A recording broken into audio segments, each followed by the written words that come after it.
Mega star Shakib Khan এমনকি তাসরিয়া ফারিনের একটি গোপন ভিডিও শুটিংয়ের ভাইরাল, যেখানে শাকিব খানকে আমরা এক নতুন লুকে দেখতে পারলাম আজকে। আর এই লুকটি পুরো নেট দুনিয়া কাঁপিয়ে বেড়াচ্ছে।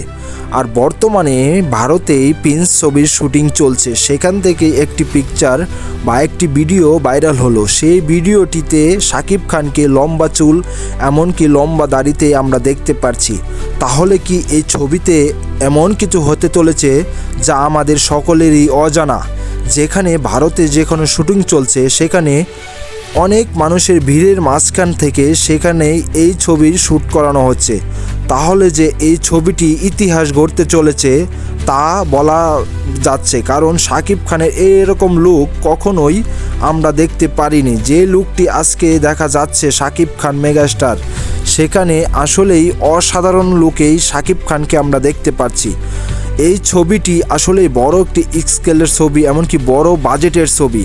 আর শাকিব খানে এই ছবিতেই হাত দিয়েছিল, যেখানে বরবাদের পরিচালক ছবিটি বাদ দিয়ে নতুন এক পরিচালকের হাত ধরে তিনি প্রিন্স মুভিতে কাজ করছেন। আর এই প্রিন্স মুভি এমনভাবে এগিয়ে যাচ্ছে শুটিং বা এমন কিছু দেখাচ্ছে, এটি বাংলা সিনেমার সেরা একটি সিনেমা হতে যাচ্ছে প্রিন্স।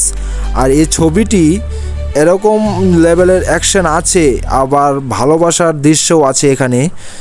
আর 90 দশকের গল্পে হিসাবে কালো জাহাঙ্গীরের চরিত্রে দেখতে পারবো মেগা স্টার শাকিব খানকে। আর এটি হতে চলেছে ভারতে শুটিং, সর্বশেষ শুটিং বর্তমানে ভারতেই হচ্ছে। এই শুটিং শেষ করে বাংলাদেশের উদ্দেশ্যে রওনা দিবে প্রিন্স টিম। আর মেগা স্টার শাকিব খান